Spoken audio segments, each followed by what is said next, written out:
Boa tarde, senhoras e senhores. Estamos aqui para mais um episódio do podcast Contabilidade no Ar, o podcast que tem como objetivo simplificar a contabilidade. Estou aqui com o meu amigo Jefferson Barbosa. Tudo bem, Jefferson? Fala aí, meu amigo Alexandre Ferretti. Tudo bem, graças a Deus. Falando de contabilidade e negócios, né? Negócios, empreendedorismo, finanças. Finanças, né?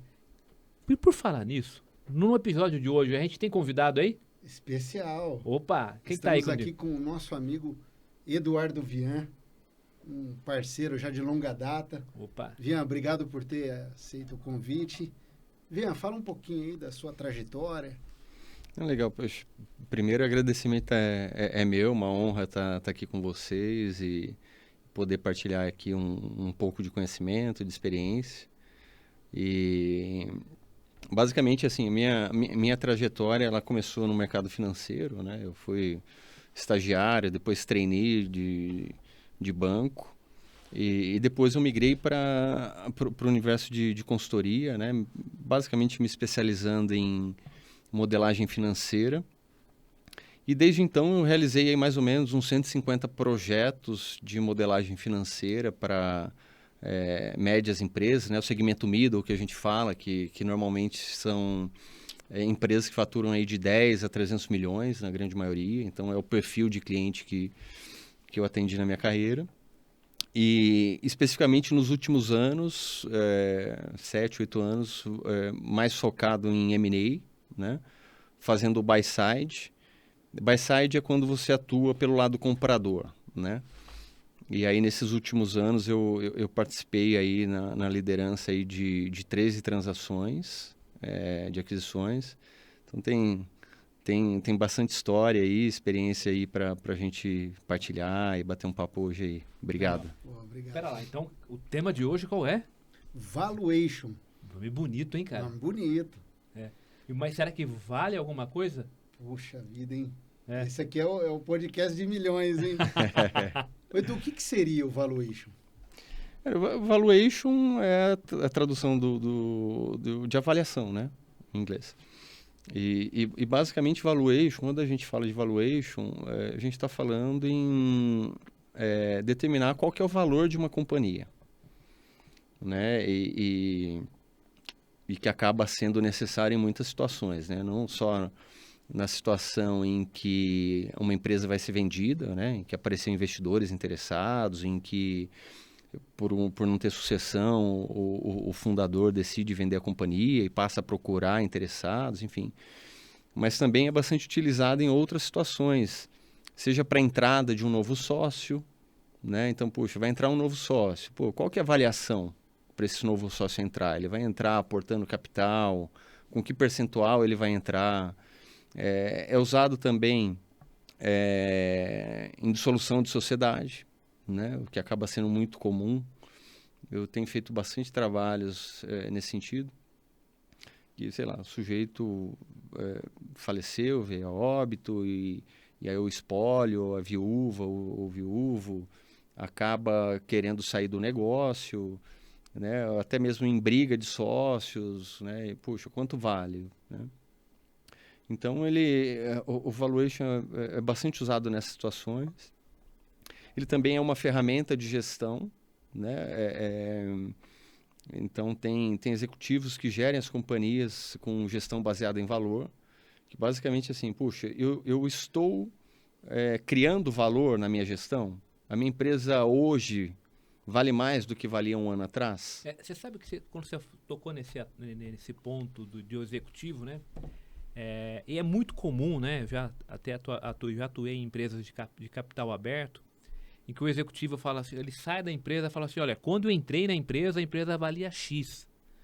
Eu tô saindo dela, ela tá valendo X mais Y. Para mostrar que ele teve ali competência na gestão dele, né? O OKR do executivo, muitas vezes é o valuation.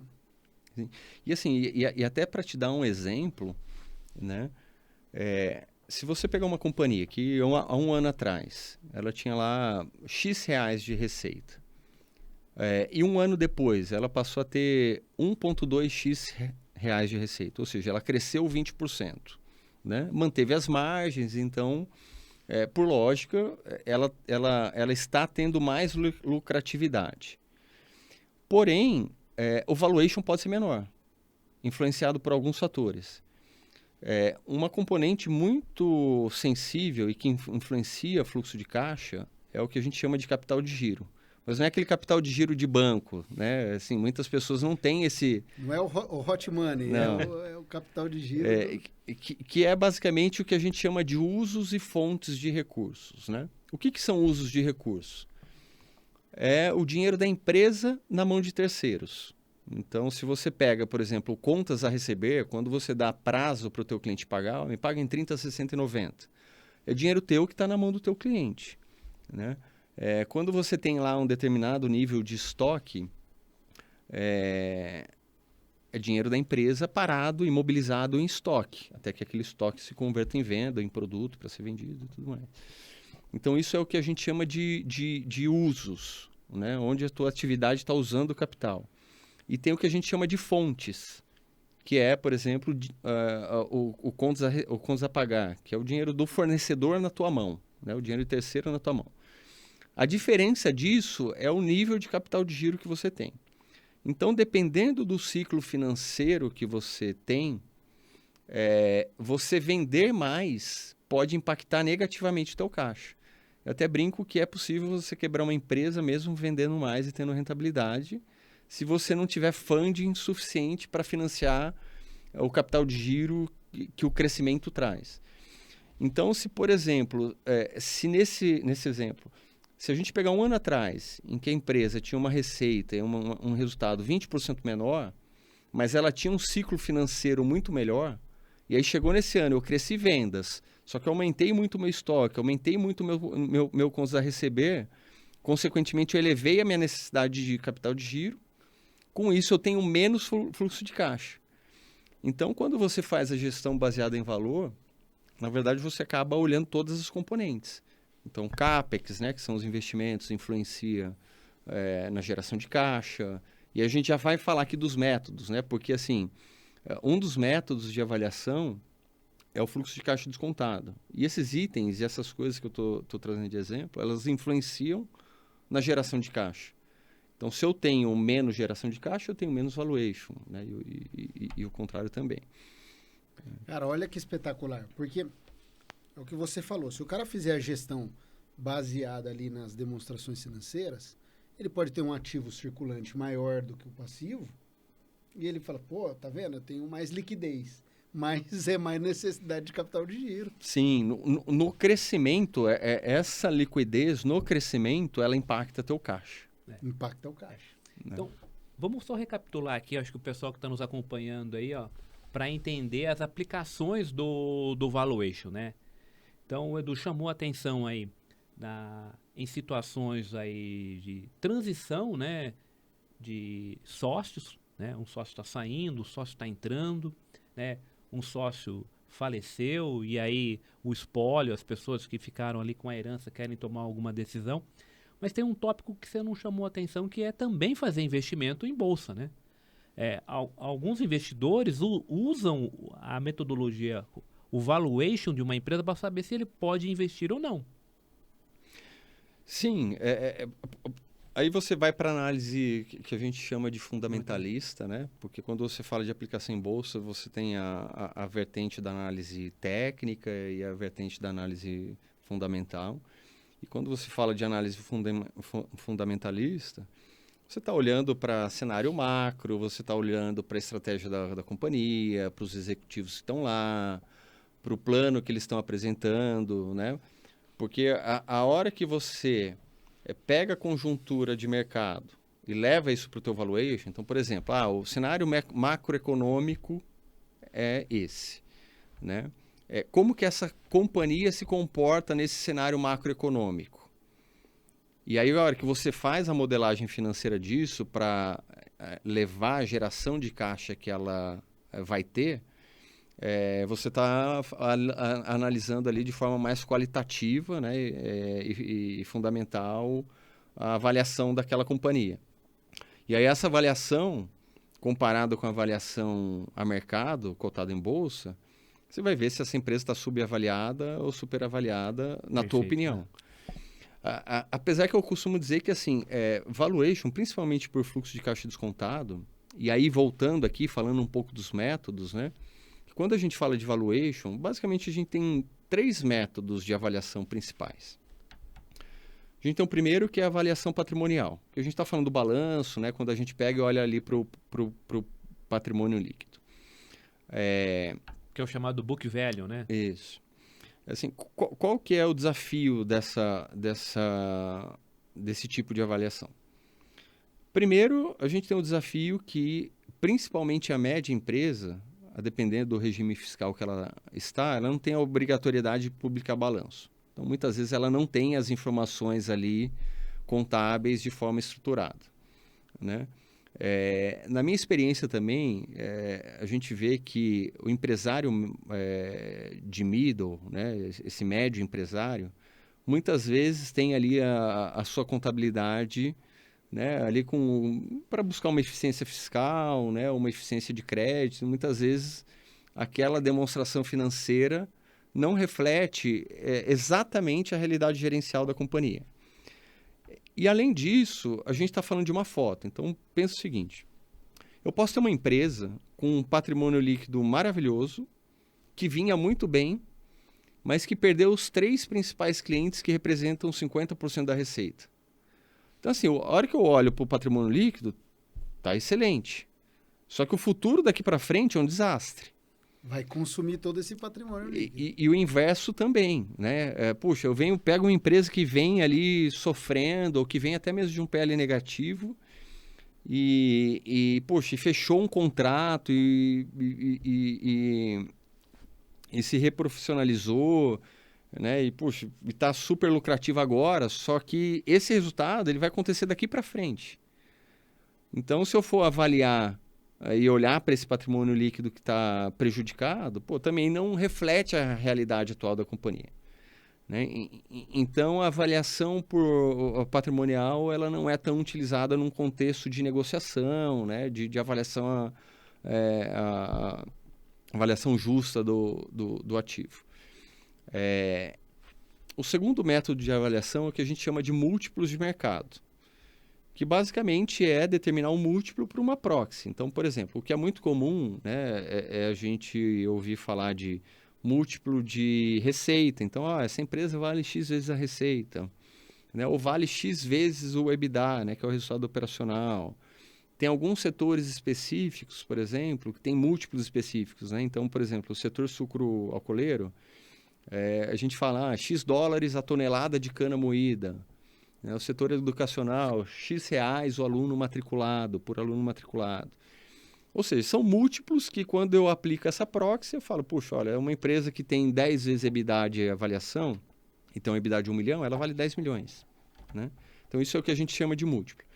O desafio é que nem sempre a gente tem transações públicas para ter esses múltiplos, né?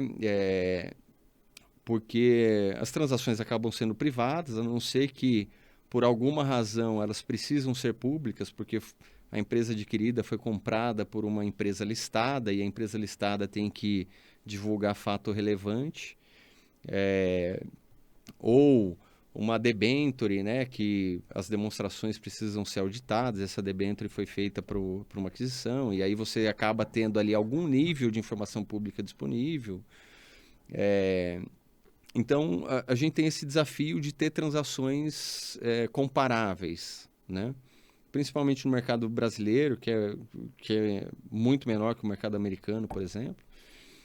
Então, a gente tem esse desafio quando a gente fala de múltiplo, né?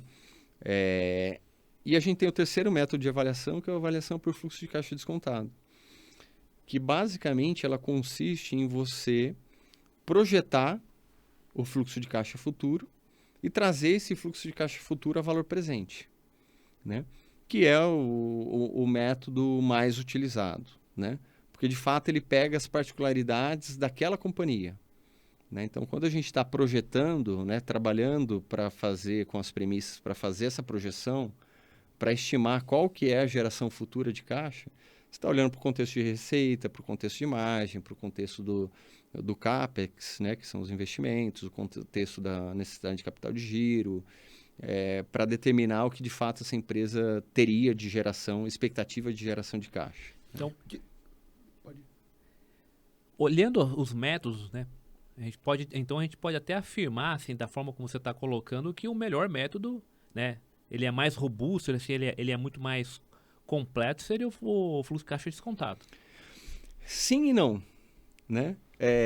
Eu digo sim e não porque quando a gente fala de fluxo de caixa projetado, a gente está falando de um ponto de vista, né? Então, a tua expectativa futura ela pode ser diferente da minha.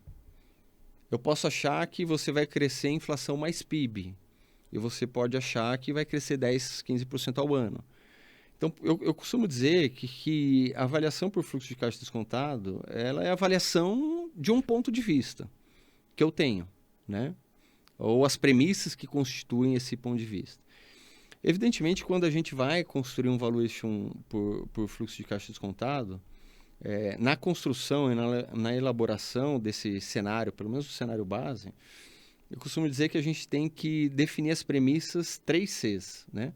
Elas têm que ser coerentes, consistentes e convincentes.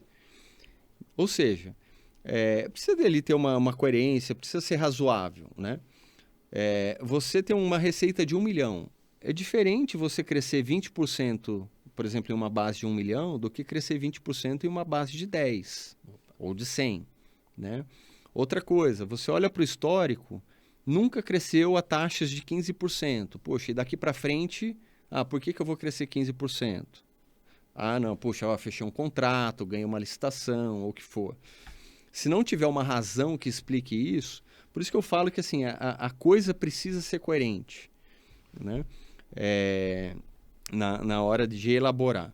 Evidentemente que assim, puxa, olha, qual que é o valuation num cenário um pouco mais otimista? Né? Se a gente, olha que eu olho historicamente, puxa, eu tenho um desempenho de crescimento superior ao crescimento de PIB.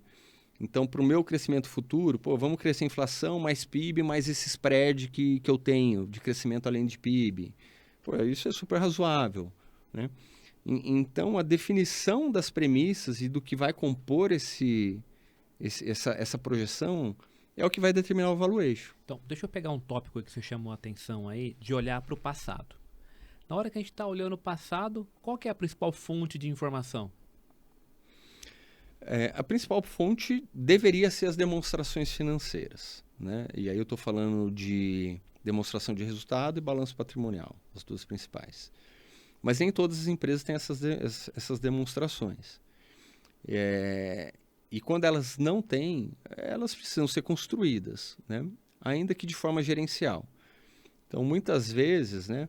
Porque assim, você fazer avaliação de uma empresa auditada, que tem balanço, que tem tudo certinho, é muito fácil, né?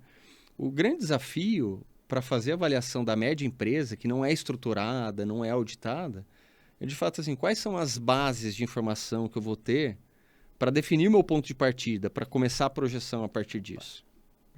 Então fica a dica aí, ó. Exatamente. Fica a dica. Porque esse é um trabalho que nós fazemos muito aqui na Evolução, né? Que é a consultoria baseado no caixa da empresa, né? Inclusive essa projeção de fluxo de caixa. Então, se o cara já tem tudo isso, a modelagem já está pronta. Sim. Então, olhando para esse tipo de empresa, né, que o Edu está chamando a atenção, que está ali no middle market, né, que está em um faturamento de 10 milhões a 300 milhões, que não tem a sua vida, vamos falar assim, a sua informação contábil organizada, né, ela precisa pensar na organização histórica desses dados, até para pensar num crescimento, Perfeito. trazer novos sócios. Por quê? Porque a base de olhar para o futuro é necessário, do ponto de vista estatístico, olhar para o passado, né? Então, é muito relevante esse aspecto, né? Então, por isso que eu queria chamar a atenção que a qualidade da avaliação que vai ser entregue, que vai ser preparada, ela depende substancialmente de como a informação do passado está organizada. Porque se ela nunca, como você mesmo chamou a atenção, você pega uma empresa que é auditada, está ali sempre preparando as informações, é muito mais fácil o trabalho. Para uma empresa que não tem essa característica, vai ter quem vai fazer o valuation vai ter um trabalho mais árduo aí de começar a organizar os dados para, a partir daí, preparar um trabalho de qualidade. E assim, e além de ter informação, ter informação que de fato reflete a realidade da empresa, né? Porque em muitos casos as empresas têm a informação contábil, só que essa informação contábil ela não está completa ou precisa de ajustes, né? E aí é o que a gente fala, o que a gente chama de proforma, né? Porque pensa a seguinte situação. Na demonstração de resultado, eventualmente tem companhias que o salário, por exemplo, dos executivos, né, que geralmente são os fundadores, né, são os acionistas, ele é via distribuição de dividendo. Então, ele não passa pelo resultado, mas é um custo da gestão, né? Se uma empresa está comprando essa companhia, ela vai precisar ter um executivo lá. Então, o custo desse executivo precisa estar no resultado. Ou seja, então quanto que é o custo de um executivo? Né? A gente ajusta isso e coloca isso de forma pro forma, gerencial. Outra coisa, a empresa tem prédio próprio, né? Então ela não paga aluguel, mas quem compra vai pagar aluguel, né? Então a gente precisa alocar gerencialmente o custo de aluguel.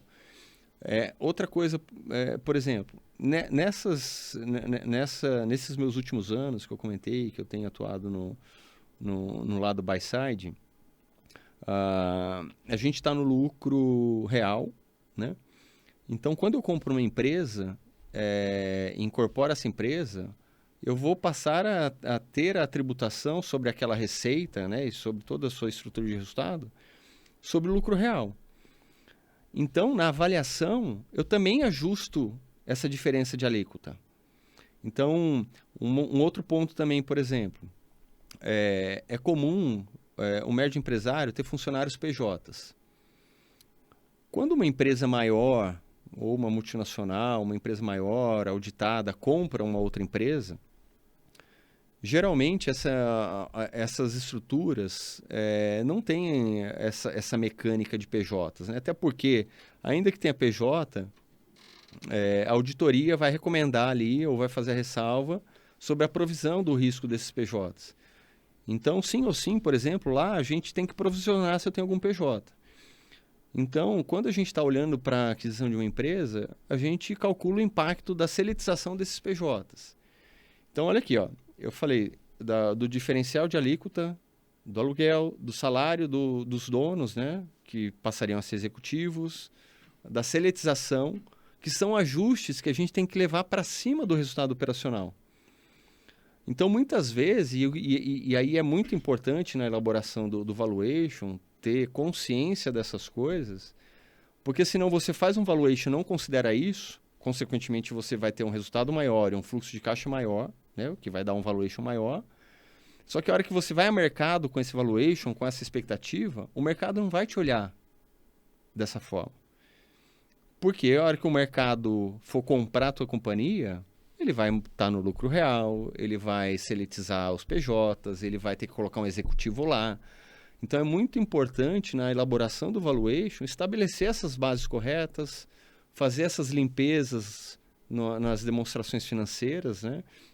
Tanto no P&L, né, que é a demonstração de resultado, quanto no balanço, né? Então, no balanço, por exemplo, eu comentei sobre o capital de giro, né?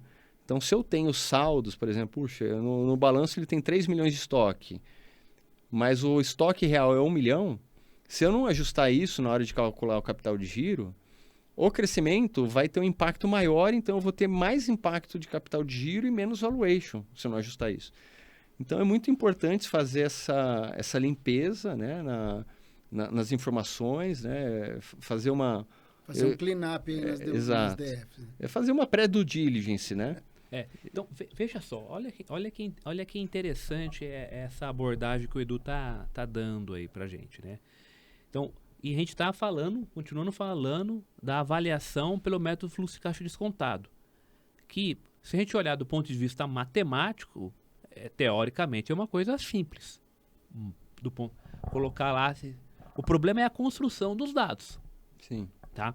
E quando você olha a construção dos dados, veja, todos esses elementos que você trouxe aí de ajustes, a demonstração contábil de uma determinada empresa, mesmo que ela tivesse ali organizada, estava tudo ali bonitinho, né? Só que, é o que você acabou de falar, o funcionário estava contratado no modelo PJ.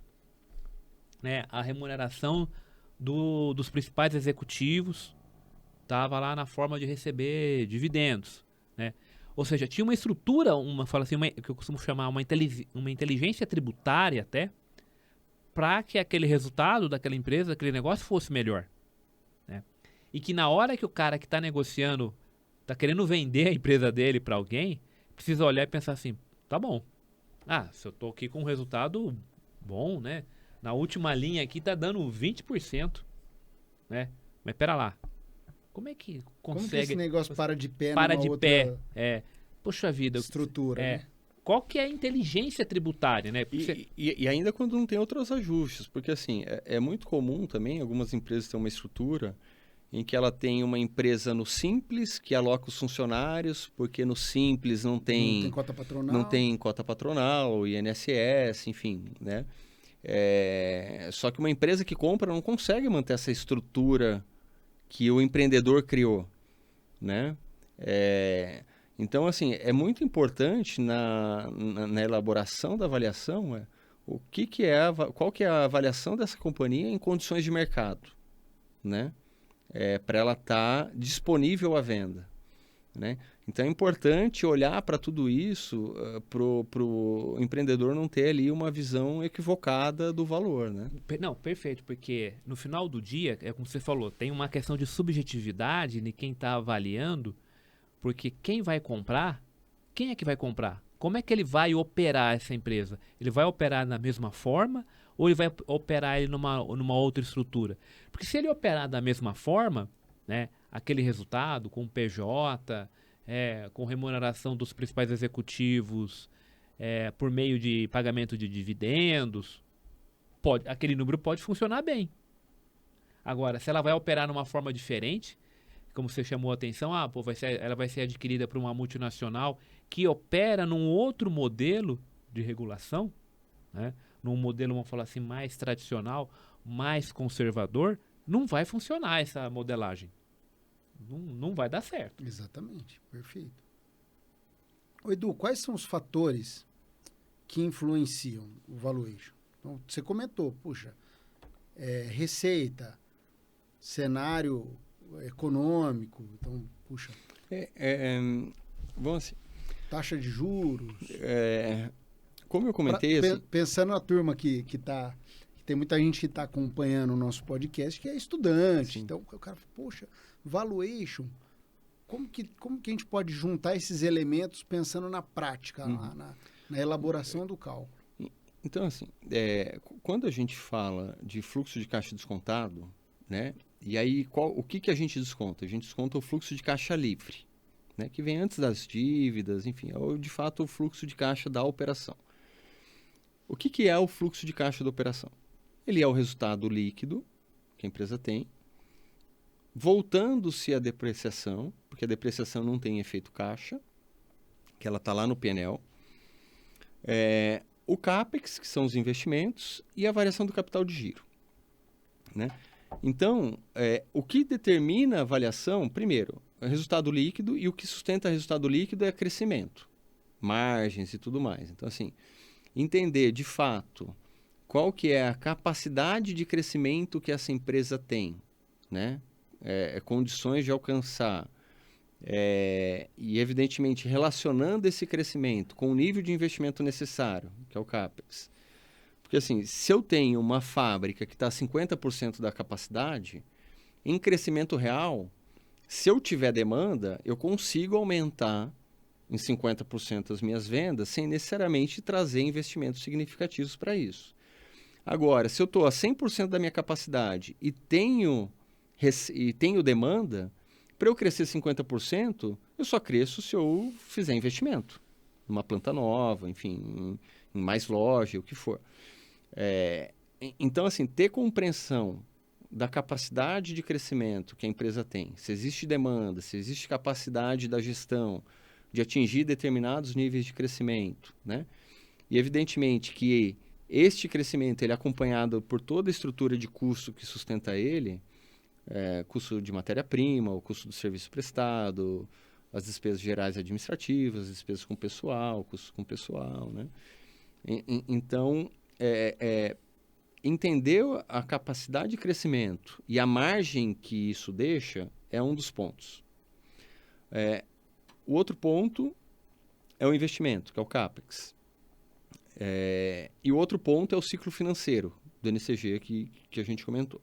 E NCG é necessidade de capital de giro. Necessidade de capital de giro. Que é aquele exemplo dos usos e fontes que eu comentei. Perfeito. Então, essas são as principais proxies para determinar ali o fluxo de caixa. Uma vez que você determinou o fluxo de caixa, né, você tem a taxa de desconto, que também é um outro desafio. E por que eu digo isso? Para você ter ideia, já é um desafio a gente estabelecer qual que é o cenário.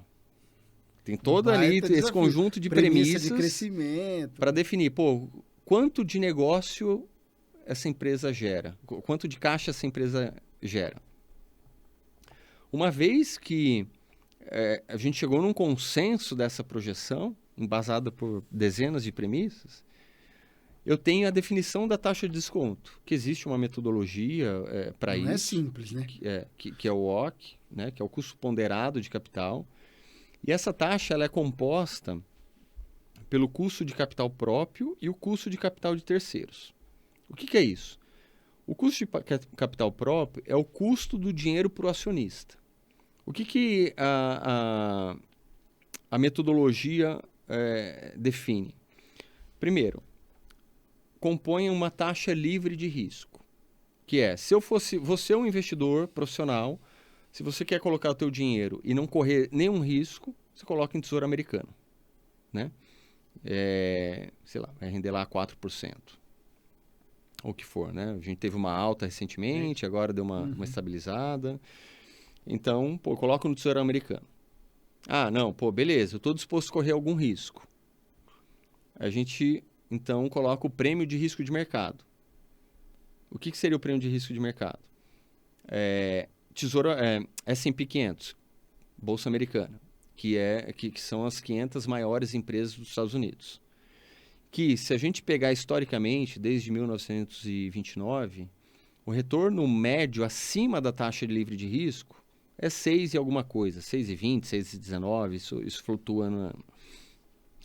Então, em resumo, eu tenho o retorno do Tesouro Americano mais esse spread do S&P, né? Legal, eu quero setorizar, né? Porque S&P você tem empresas de diversos setores. Eu quero agora setorizar isso. Eu quero o setor de transporte, eu quero o setor de utility, eu quero o setor de seguros, ou o que for. Cada setor tem um beta. O beta seria a elasticidade, uma linguagem simples. Que se o mercado sobe 1 e eu tenho um beta de 0,8, esse setor, na média, vai crescer 0,8. Né? Ou seja, ele é menos volátil. Puxa, se eu tenho um beta de 1,4, se o mercado cresceu 1%, esse setor cresceu 1,4%. Ou se caiu 1%, esse setor caiu 1,4%. Então, você imagina, você é um investidor, você nem está considerando colocar seu capital numa empresa ainda. Se você quer diversificar nas 500 maiores empresas dos Estados Unidos, né? E tudo isso vai compor na construção dessa taxa. Isso tudo nós estamos falando só para compor o WACC, que é a taxa de desconto. E aí, qual que é o ponto disso? E aí eu já volto aqui na explicação. Uma vez que você tem um fluxo de caixa, dependendo da tua taxa de desconto, teu valuation pode ter uma amplitude de 100%. Sem dúvida. Porque na construção do teu OC, você pode fundamentar o OC de 22%, porque você vai colocar um prêmio de tamanho, ou ele pode ser 18%. Essa diferença de taxa, na premissa que você considera, pode reduzir ou aumentar a tua valuation. Opa, né? É muito sensível, né? É muito sensível. Parece complexo, de fato né? Assim, não é, complexo. mas é uma ciência, é uma metodologia amplamente aplicada, né? E aí, voltando lá para finalizar a explicação dessa taxa, então, a gente colocou o beta, beleza, tudo isso eu estou falando mercado americano. Se eu quero trazer esse dinheiro para alguma geografia, por exemplo, o Brasil, eu tenho que tropicalizar ela para o Brasil. Então, eu tenho que colocar lá o MB+, que é o risco país, né? Então, você pensa que eu estou empilhando essas taxas, que é o retorno mínimo que você tem que ter como investidor. E aí, essa taxa está dolarizada ainda. Depois disso, eu tenho que fazer o diferencial de inflação americana e brasileira para tropicalizar e transformar essa taxa em reais. Então, isso compõe o custo de capital próprio. O custo de capital de terceiro é geralmente a Selic e o spread que determinada empresa tem. Então, se a empresa capta CDI mais 4, se ela capta CDI mais 10 ou o que for, né? Então, esse é o custo de capital de terceiros. E aí, se você está no lucro real, por exemplo, você tem um benefício fiscal de 34%. Porque à medida que você cria despesa financeira, você diminui a tua base de cálculo para o imposto de renda e contribuição, então você tem um benefício fiscal por conta dessa dívida. Então, a composição do custo de capital próprio com o custo de capital de terceiros, e dependendo do segmento que você está, tem empresas que vão operar num montante 30% de capital próprio, 70% capital de terceiros, ou inverso, ou o que for. E aí essa ponderação que determina o WACC, né? Que é a taxa de desconto que vai determinar o quanto esse fluxo de caixa futuro vale hoje, né? Então... E aí... Eu queria só explorar um pouquinho da taxa de desconto, chamando a atenção em alguns aspectos, né? Quando o Edu chamou a atenção do beta, né? Mostrando ali um comportamento, então o beta também é visto como uma medida de risco, né? Sim. É uma medida de risco. E aí, quando você olha para a taxa de desconto, né? Eu gosto até de pensar assim, quando você está pensando no valuation, né, de uma empresa, é o quanto você realmente está disposto, né? O que você tem de expectativa de rentabilidade daquele negócio. No final do dia, é o custo do dinheiro no tempo. Porque a hora que a gente migra para as finanças corporativas, porque pensa o seguinte, se para você, dono do capital, o custo do teu capital é, sei lá, 15%, né? Só vale você aplicar esse capital num negócio se o retorno que você vai ter desse negócio é superior, que é a TIR. Então, assim, se o retorno é menor do que o custo de capital, cara, deixa seu capital aplicado lá. Era exatamente isso que eu ia comentar. Entendeu? Vai ter gente que vai dizer, poxa, mas por que eu em vez de fazer toda essa alquimia dos números, aí eu já não pego e não calculo uma taxa de atratividade? Né? Então, aí a gente está indo para o campo das finanças corporativas, análise de investimentos, né, para tomar decisão. Puxa, invisto ou não nesse projeto? Tá, qual que é a TIR que esse projeto traz? Qual que é o custo de capital desse projeto? Então, o custo de capital ele não é só usado, por exemplo, no valuation, ele é usado na avaliação de projetos também, né, para tomar decisões. Pô, invisto ou não invisto nesse projeto, né, nessa unidade de negócios novos, nessa planta nova, né? E aí, um outro ponto que você chamou a atenção e que quando a gente pega um trabalho de valuation, e é notório que a gente vai encontrar isso, você usou os exemplos lá da taxa livre de risco americana, né? Ou seja, de fato, no mercado, quando você vai pegar estudos, valuations, é isso que a gente vai encontrar, né, Edu? Sim, ou deveria ser, né? Ou deveria. Porque eu já vi bastante laudo, assim, que não estava seguindo as melhores práticas, né? Então, é muito importante ter consciência dessas coisas. Por exemplo, geralmente, nessa construção de fluxo de caixa futuro, geralmente a gente olha para um horizonte de 5 anos. E aí, o que acontece? Lá no final do último ano, a gente calcula a perpetuidade.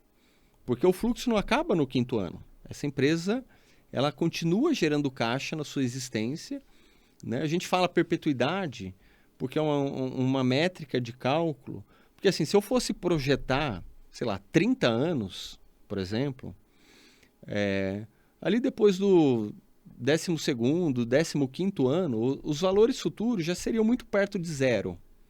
né? Considerando a taxa de desconto, né? Isso.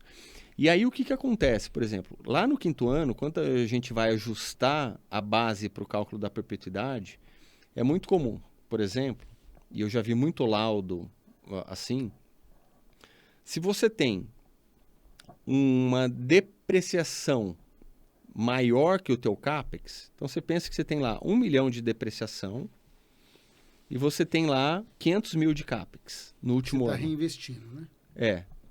Só que você está investindo menos do que seu ativo está depreciando. Implicitamente, o que isso significa dizer? Principalmente no ano de perpetuidade, que você está sucateando. E se você faz isso na perpetuidade, você está sucateando a tua empresa no futuro. Por quê? A depreciação no fluxo de caixa livre, ela tem efeito positivo e o CAPEX negativo. Então, isso gera mais fluxo, mas está incorreto. Então, geralmente, por exemplo, no último ano, a gente tem que igualar a depreciação no CAPEX com a premissa de que, a partir dali, eu estou mantendo a capacidade instalada. E o contrário é verdadeiro. Se eu tenho mais CAPEX do que depreciação, então está dizendo que eu estou investindo mais, só que, eventualmente, eu não estou considerando isso no crescimento da minha receita. Então, geralmente, no último ano, a gente faz esse ajuste igualando o CAPEX da depreciação. Mas tem muito laudo por aí que essa premissa, como eu disse, é incorreta. Então, a hora que você vai olhar, você fala, não, pô, isso aqui está sendo sucateado. Então, vamos trazer... Nós trouxemos alguns elementos novos aí. CAPEX. O que seria o CAPEX? Para a turma que não entende. CAPEX são investimentos. Então, por exemplo... os computadores que você está comprando porque a tua equipe está crescendo em 10 pessoas. Esse computador é um ativo fixo e os 60 mil reais que você gastou para comprar os 10 computadores, esses 60 mil reais, ele não vai ser contabilizado lá no teu resultado. Ele vai ser contabilizado lá no teu balanço patrimonial, na conta de ativos, né? E aí esses ativos o que faz com que você consiga gerar receita, porque seus funcionários estão trabalhando. Uma máquina, por exemplo, vou investir numa máquina, vou investir num caminhão, vou investir numa planta fabril. Então, tudo isso são investimentos, né, ligados à operação e que fazem com que a empresa funcione. Eu queria aproveitar esse assunto do CAPEX, que quando o Edu começou a explicar da necessidade de você olhar para a depreciação, que é o efeito do uso, né, da máquina, e lançar ali, fazer o lançamento lá, fazer a projeção ali do CAPEX, né, que os investimentos em equipamento, você falou, poxa, a gente tem que tomar um certo cuidado, né? Teoricamente, deveria ter um certo equilíbrio, né, nessas informações, ou em certa medida, o CAPEX poderia até ficar um pouco superior à depreciação quando você olha, mas o contrário não faria muito sentido, né? Exatamente, porque assim, o contrário, como eu comentei, implicitamente ele está dizendo, estou sucateando, né? Se eu tiver mais CAPEX do que depreciação, falando especificamente do último ano, na perpetuidade, eu preciso ver se eu estou considerando o crescimento, porque assim, se eu estou considerando mais investimento do que está depreciando, né? Eu estou presumindo aumento de capacidade. Se eu estou presumindo aumento de capacidade, implicitamente eu estou presumindo mais vendas. Então, pessoal, grava isso que o Edu acabou de falar. Na hora que você está fazendo uma projeção, é importante você ver a coerência entre os elementos. Pô, como é que eu vou crescer receita se eu não estou investindo em capacidade fabril numa empresa que é uma indústria, que fabrica um produto. Precisa de injetora, torno. De injetora. Imagine uma empresa de serviço. Ela está crescendo o faturamento dela e que precisa de mão de obra e o custo da mão de obra está ali flat. Opa! Tem alguma coisa errada. Sim, então até essa visão holística, né? E saber qual ponteiro você regula para que de fato aquela projeção seja coerente, seja consistente, né? E o Edu, e quando o empresário ele entende assim, ele fala assim, pô, minha empresa ela deve ter um valor Bom, porque eu tenho lá X milhões de máquina. Ele tá confundindo, dizendo que aquela empresa vale as máquinas que ele tem. É assim, ó. Teoricamente, aquelas máquinas é o que possibilita ele ter Gerar vendas caixa. e gerar caixa, né? Então, se o meu valuation por fluxo de caixa descontado, por exemplo, é inferior ao valor das máquinas, evidentemente que não é fácil nem simples de se fazer isso, mas cara, vende as máquinas ao invés de vender a empresa. A empresa se eu vale vender a mais empresa vale pelo 1 milhão ativo, e as né? máquinas valem 5, cara, fecha a empresa, vende as máquinas. Perfeito. Então, assim, Porque quando você olha, pensa como é que você avalia uma empresa, na essência, pegando o gancho do que você está falando, você tem dois métodos, né? Ou você avalia a empresa em funcionamento, ou você avalia a empresa, pô, tô fechando ela, né? Isso. O valor de book. O valor de ativo, eu tô fechando a empresa, quanto que vale para para eu liquidar. liquidar a empresa? Ela tem solvência, né? É. E é que assim, esse valor para fechar, para liquidar, você acaba perdendo muito valor se você... Porque assim, você vai pegar os teus ativos, os teus passivos, vai liquidar um contra o outro e o que sobrar... É que assim, eu tô pegando o gancho no que você está falando, que de fato assim, se o valor em funcionamento da empresa é 10 e para liquidar eu vou receber 20, qual eu vou fazer a opção? perfeito. Mas é comum, né, essa dúvida do empresário que ele entende que a empresa dele vale muito, olhando os ativos que ele tem, sem considerar o fluxo E de assim, caixa. uma coisa interessante também é porque assim, no final do dia, existe toda uma ciência para determinar valor, mas a empresa vale quanto paga. Né? Por mais que você tenha ali uma técnica, um valuation indicando... O valor justo é o... você pode achar que o teu Corolla SPI vale 200 assinado, mil, né? mas ele não vale 200, né? 250. Então, vale quanto paga. E quando você tem, né, vontades das partes, quando você entra numa negociação e tem vontades... Porque, por exemplo, nessa minha experiência como buy-side, é muito comum, a gente recebe teasers, né, que é o documento de apresentação que quando as empresas vão à venda, ela disponibiliza para o mercado. Cara, eu recebo teaser de tudo que é banco de investimento, boutiques, e muitas vezes esses materiais vêm com uma expectativa de valuation acima daquilo que a gente está disposto a pagar. A gente já tem uma métrica muito clara de qual que é o múltiplo que a gente paga. Eu pago X vezes EBITDA hoje, né? Então, se eu pago 8 ou 10 e o cara chegar, não, mas olha aqui meu valuation, olha aqui minhas projeções, vale 15.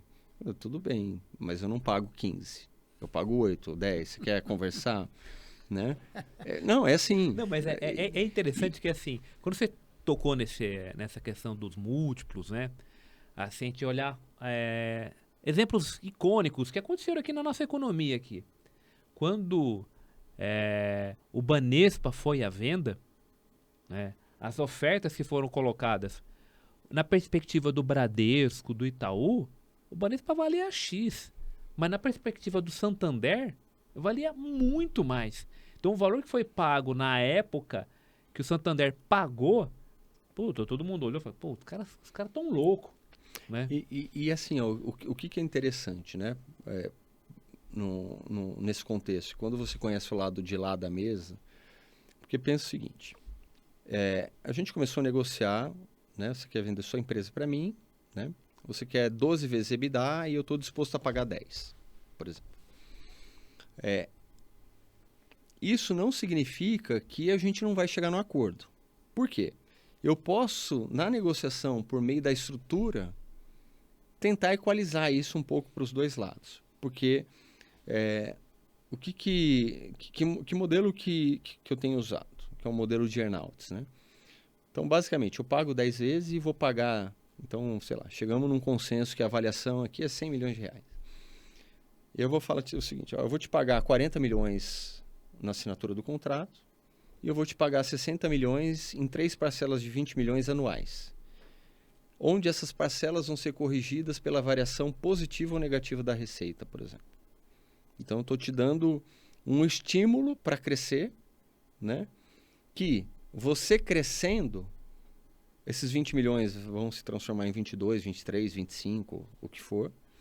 E no final do dia, ao final do terceiro ano, você recebeu os 120 que você queria. Olha a sacada, você colocou um indexador ali que fez... Isso. Então, quando eu pego 120 e divido pelo EBITDA na entrada da nossa negociação, cara, você está saindo com 12. Para o meu lado, quando eu pego, né, eu te paguei 10 na entrada. Só que esse crescimento fez com que o EBITDA crescesse. Se chegar lá no final do último ano, eu pegar os 120 que eu te paguei e dividir pelo EBITDA da saída, o meu múltiplo implícito, sei lá, caiu para 7 vezes, 8. Então, assim, você levou mais e eu paguei menos no final do dia. Um jogo ganha-ganha. Então, olha que assim, a gente começou uma negociação com uma divergência de valuation, né, ou de expectativas, mas que por meio da negociação e da estrutura da transação, pô, a gente equalizou e, pô, e ficou todo mundo feliz. Né? Porque, de fato, você chamou a atenção, assim, a determinação do que é um preço de uma empresa, ela é um cabo de força. É você que está querendo comprar, quer determinar um valor, o cara que quer vender quer, com certeza, um valor maior. Então, é um cabo de força nessa negociação. Então, até a expressão que você usou do earnout, né, que é uma questão de resultados, né? Ou seja, você criou ali como é que fala? Um incentivo para quem está saindo do negócio continuar apostando e colocando energia, porque para o pequeno empresário, né, que quer sair de um negócio, então o negócio, dependendo do negócio que ele está, ele tem um valor com aquele executivo lá dentro. Perfeito. Quando ele sai, aquele negócio perde um pouco daquela... Perde performance. Pode perder a performance. Pode perder. Então a gente tem que ter cuidado nesse aspecto. E isso acontece também porque o empresário, no final das contas, ele acaba colocando emoção no cálculo. E o cara que está comprando, ele está vendo como um ativo que tem sinergia para ele. Então ele olha, puxa, isso aqui é um ativo. Agora o outro cara tem todo aquele aspecto de ter fundado a empresa, muitas vezes tem o lado emocional e ele entende que vale mais. E por exemplo, um outro exemplo, teve uma negociação em que essa diferença de expectativas era maior ainda, e era uma transação que a gente tinha muita vontade de fazer, né? A gente também era o preferido dele, porque não era só a gente que estava olhando para comprá-lo. E no final do dia, o que a gente propôs? É o seguinte, nesse exemplo de 100 milhões que a gente está negociando aqui, eu te pago um bônus performance se você me entregar um crescimento anual ponderado, sei lá, de 25%, ao final do terceiro ano, além do earnout, né, do terceiro earnout, eu te pago um bônus performance adicional de 20 milhões. O que for, né? Como essa companhia era uma companhia que comercialmente era muito agressiva em termos de crescimento e tudo mais, ele falou, pô, eu topo. E aí o que aconteceu, né? Porque pra gente, qual que é o jogo? A hora que eu peguei tudo que eu paguei para ele, inclusive o bônus performance, pelo EBITDA da saída, eu tenho aquele múltiplo implícito que é o target que eu busco, né? E para ele, a hora que ele pegou o que ele recebeu de earnout, mais o bônus performance e divide pelo EBITDA da entrada, pô, ele atingiu lá as expectativas que ele tinha de valuation. Então aqui um segundo exemplo para demonstrar que às vezes a estrutura e a negociação, por mais que as expectativas de valuation das partes sejam diferentes, existem meios de acomodá-la, né? Então, assim, você tem um lado que é o lado técnico, né, de mensuração, de números e tal, mas você tem um lado subjetivo que é a vontade das partes de fazer o negócio acontecer. Legal. Então, nós resumindo assim, óbvio que é bem resumindo mesmo, né? Porque você projetou o fluxo de caixa, né? Ou seja, quanto essa empresa gera de caixa, coloca ali alguns elementos de necessidade de capital de giro, CAPEX, perpetuidade, né? Que é o efeito anulatório aí do quanto essa empresa vai crescer, considerando que ela vai ter taxa de desconto, uma hora vai dar zero, né? Seria a perpetuidade. Além disso, não esquecer do ajuste do resultado, né? A diferença tributária, o salário dos executivos. Perfeito. Então, assim, todos os pontos importantes. Então, né? olha só como que é complexo. Não é simples, porque tem muita gente que fala assim, quanto que vale minha empresa? Não é um cálculo de pão, de papel de pão. Ou uma planilhinha da internet, né? Planilhinha, vou pegar a planilhinha, templatezinho lá, calcula para mim. Não é simples assim. Então, tem toda uma ciência. Eu gostei do que você falou, Edu. É uma ciência fazer o valuation. De fato, ele é uma ciência, né? Que ela carrega com ela um cálculo matemático, né, por trás, tem todo um cálculo matemático. Tem um cara que ganhou o prêmio Nobel, né? Para desenvolver, né, o custo de capital, né? O CAPM, né? Você é um prêmio Nobel, o cara ganhou, de economia, né? A valorização de um ativo, né?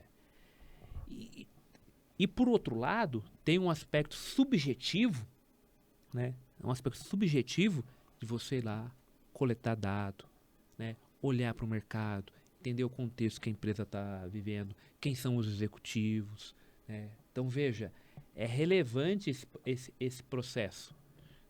Então, para fazer o valuation, você tem que entender toda essa metodologia, que não é simples, entender do negócio, como fazer essa modelagem toda, e mesmo assim, isso é um norte, né? Porque vai chegar na hora da negociação, vai depender de quanto um está interessado em comprar e o outro vender. Essa é a real. Né? A real é essa. E continuando falando da questão uma frase que o Edu chamou a atenção, que eu acho que para o pessoal que está nos ouvindo e vale a dica, é quando o Edu chama da atenção de ter uma visão holística, né? De olhar para o todo. Então, a gente não pode ter uma visão restrita só na questão matemática do cálculo. Assim, é olhar para o todo e saber o que olhar, né? Perfeito. Agora, Edu, fala uma coisa. Vamos passar aqui para algumas aplicações práticas. Porque nós falamos de valuation, abordamos mais o fluxo de caixa descontado. Mas, por exemplo, uma startup, né? O negócio está começando, está amargando ali prejuízos, né? Queimando dinheiro, como a gente diz, né? Pô, é o mais complicado de fazer esse valuation. Como que seria a aplicação prática ali? Sim, porque você está lidando com mais incertezas, né? Principalmente startups que são disruptivas, que estão criando mercados que não existem, né? Então, assim, poxa, qual que é a tese, né, de mercado dessa companhia? Pô, quem que são os executivos por trás? O quanto que eles conhecem do negócio? Qual que é a capacidade de entrega que eles têm, né? Porque, como a gente falou, né? Pô, como que uma empresa que tem fluxo de caixa negativo, que está queimando dinheiro, tem alguma avaliação? Pô, o negócio dá prejuízo e vale milhões, bilhões, né? É justamente por isso, porque a expectativa futura ela é tão grande que o valor presente dela hoje é um valor substancial. Então, assim, puxa, quando você olha para o longo prazo, né, quais são os elementos que fundamentam esse valuation? Pô, ele vai atingir X milhões de consumidores, mas, pô, como? Existe demanda? Qual que é o preço dele? Quem que é essa turma que está fazendo isso? Os caras conhecem de fato o mercado? Então, você está lidando com mais incerteza, você está lidando com um horizonte maior, né? Porque as startups começam queimando muito dinheiro, construindo muita coisa para depois conseguir, de fato, tracionar e escalar. Isso acontece em momentos, geralmente, muito mais à frente. Então, você lida com mais incerteza, né? Mas elas valem justamente por isso, porque existe por parte dos investidores uma expectativa que essa empresa vai gerar muito caixa lá na frente e esse caixa tem um valor hoje, né? E aí você vai ter investidores que acreditam naquele valuation e que estão dispostos a aportar capital naquele fundamento, naquele time de gestão, e você tem investidores que não vão acreditar naquele plano, né? Então, quando você vê um fundo, aportou 500 milhões de dólares na empresa tal, aportou 1 bi de dólares na empresa tal, é porque esse cara está vendo lá na frente, né? Não só uma expectativa futura de geração de caixa, mas eventualmente sinergias que esse negócio pode trazer também para o negócio dele. Né? Então, olha, assim, perceba o seguinte, né? Que de fato, o processo de valuation, de determinar o valor de uma empresa, né? Ele é muito subjetivo. Ele é muito subjetivo, porque você está olhando sempre para frente, né? E esperando que, na linha do tempo, olhando para quanto que vale isso hoje, né? Por isso que é importante também determinar o custo de capital, né? O custo de oportunidade, né? A taxa de desconto.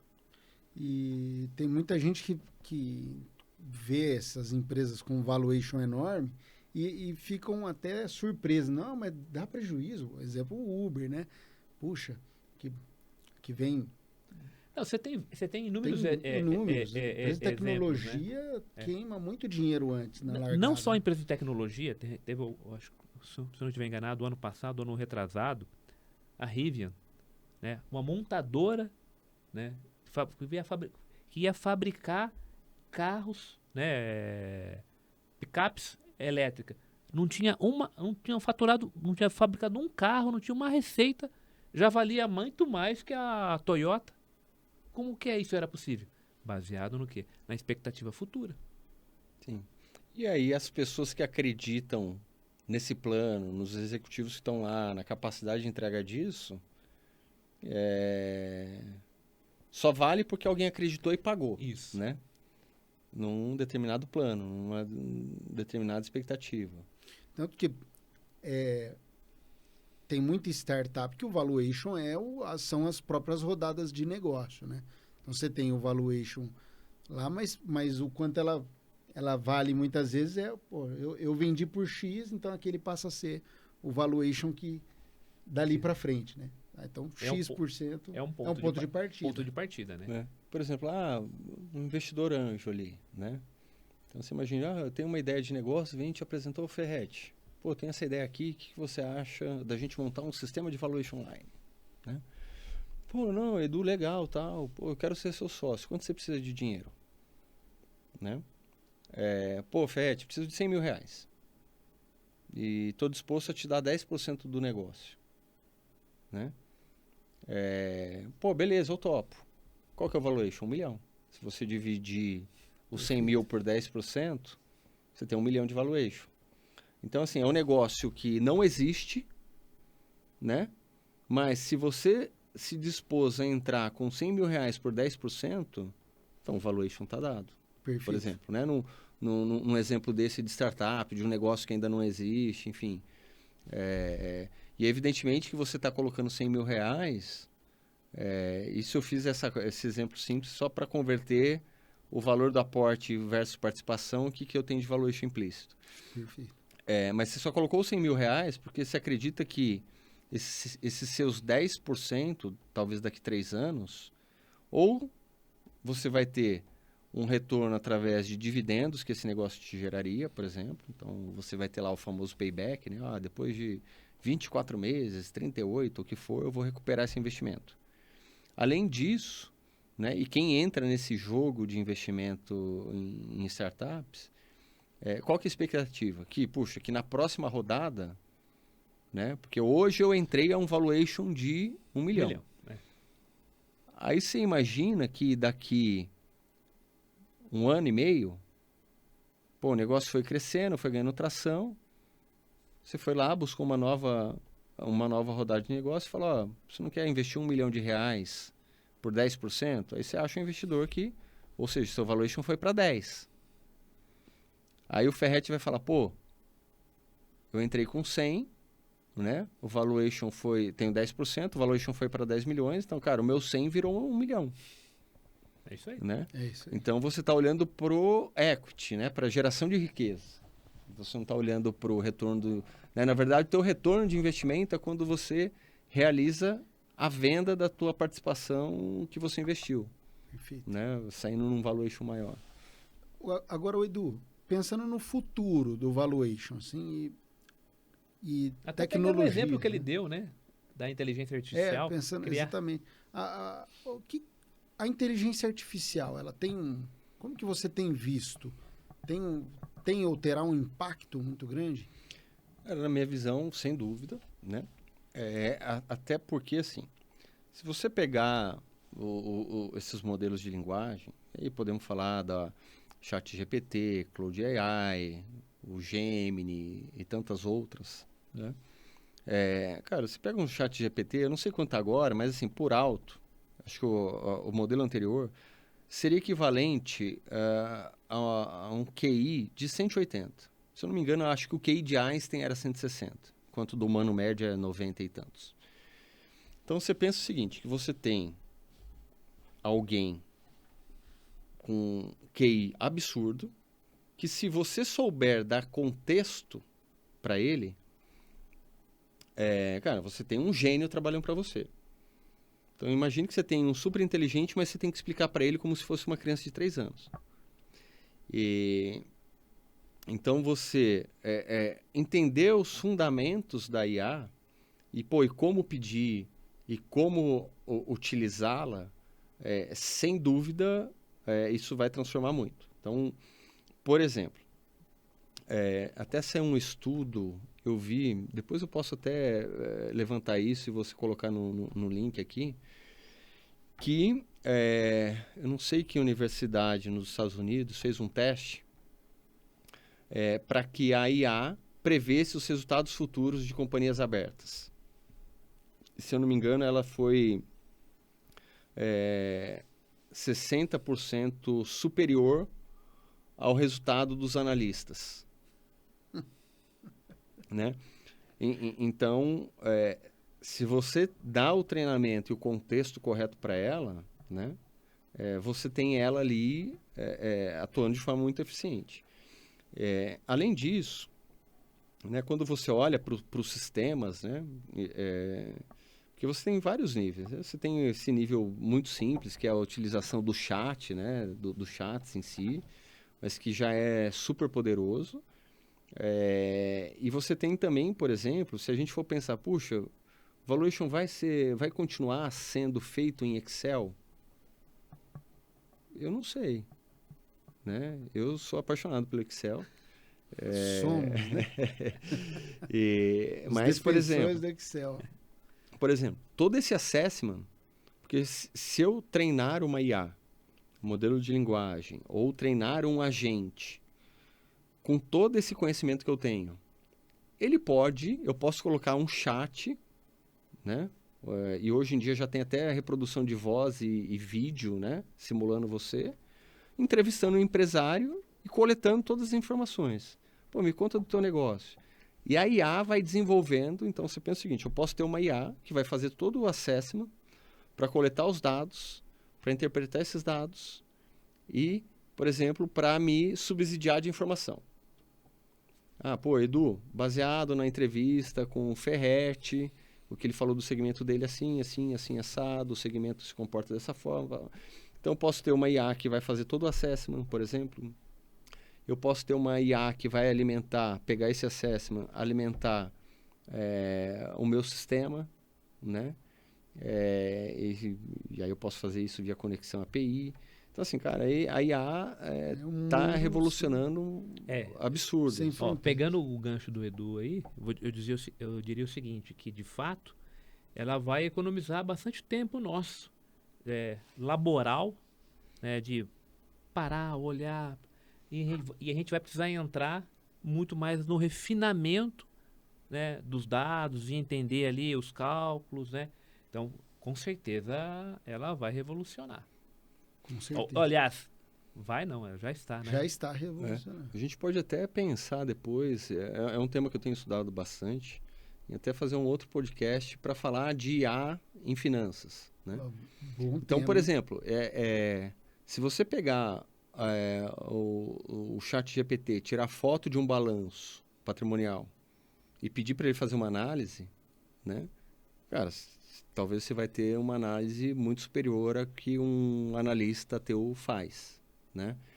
Evidentemente que quanto mais contexto você der, melhor vai ser a análise. Porque quando a gente fala de prompt, tem o que a gente chama de few shot, por exemplo, que é aquela, eu coloquei um balanço lá e falei, faça uma análise desse balanço. Ele vai fazer uma análise. Agora, quanto mais contexto eu dou, se eu falar para ele assim, olha, você é um analista financeiro especializado em analisar balanços, tal. Eu vou anexar um PDF ou uma imagem no balanço. Eu preciso que você faça uma análise. Essa análise vai ser apresentada no relatório de contas da empresa, na relação com investidores, vai ser apresentado para o board. Então é muito importante que você avalie com calma, né? E tal. Na sua análise deve ser considerado tais análises, né? Tal. Puxa, eu quero que você analise liquidez, eu quero que você analise as margens, Então, se você constrói o prompt, né? Da forma correta. E, por exemplo, e aí tem coisinhas, tem papers que falam assim, que se você prometer uma recompensa, em média você tem resultados de 20% a 30% melhores. Então, por exemplo, às vezes, dependendo do tipo de prompt, de como eu estou usando, no meu prompt eu coloco, olha, e ao final desse trabalho, se ele for aprovado, você vai receber uma recompensa de R$20 mil, então precisa que você seja extremamente zeloso e tal. Isso é muito importante para você. Cara, se você adiciona esse hackzinho, faz um prompt sem isso e faz um prompt com isso, você vai ver que você tem resultados diferentes, geralmente melhores. Então, é por isso que eu falei, você tem um gênio, só que se ele dá esse gênio como ele fosse uma criança de 3 anos, explicando para ele certinho o que ele tem que fazer, você tem resultados fantásticos, assim. Espetacular. Então, olha só, nós falamos sobre aplicação do valuation, né? Você pode aplicar não só no caso de compra e venda de empresa, mas aplicar em dissolução societária, né?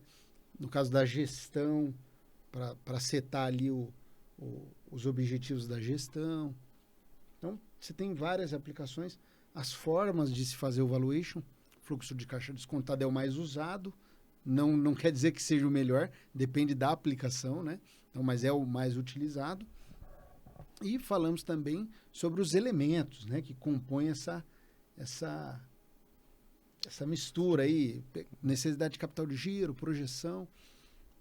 Agora, Edu, como que a turma, encerrando aqui nosso bate-papo, fala para a turma aí como que eles te acham na rede social para te seguir.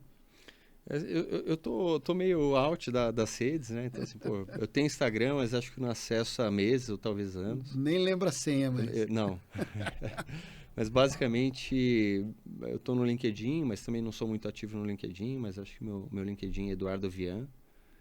E vocês podem me encontrar por lá. Legal. Como que a turma te acha, o pessoal pode me achar no LinkedIn também, né? Jefferson Barbosa.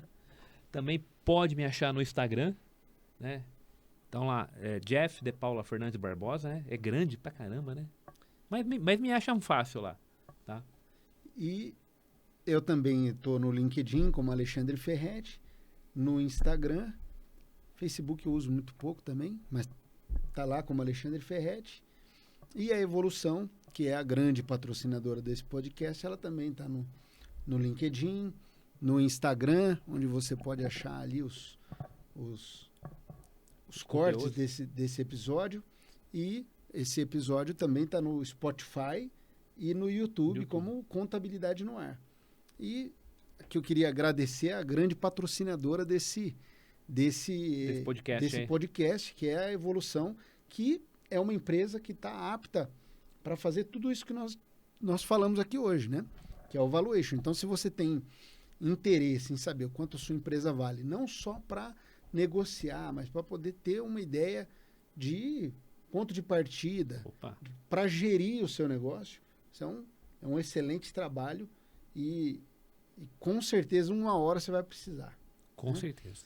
Então, quero agradecer aqui e pedir para que todos possam seguir nossas redes sociais, se inscrever no YouTube, clicar lá no sininho para receber as notificações. Opa. Curta esse episódio, que isso aqui ajuda muito a gente. É isso Edu, aí. obrigado. Obrigado, Valeu obrigado aí vocês. pelo tempo. Obrigado, Edu. Tá? E Evolução, Auditoria e Consultoria. Porque não existe acaso no mundo dos negócios. É isso aí, Isso pessoal. aí. Valeu, pessoal. Obrigado. Obrigado aí. Até o próximo episódio. Valeu. Obrigado, Edu.